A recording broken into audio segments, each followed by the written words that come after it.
For the repair of Alfa Laval I/O board, the following procedures were necessary.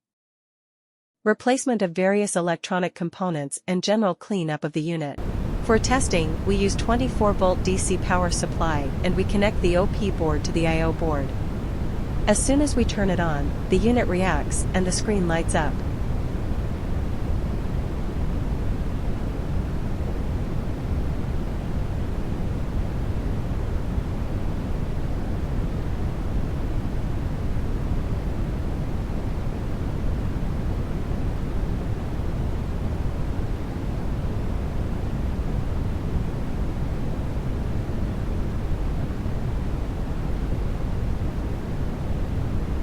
The error message is due to lack of additional units.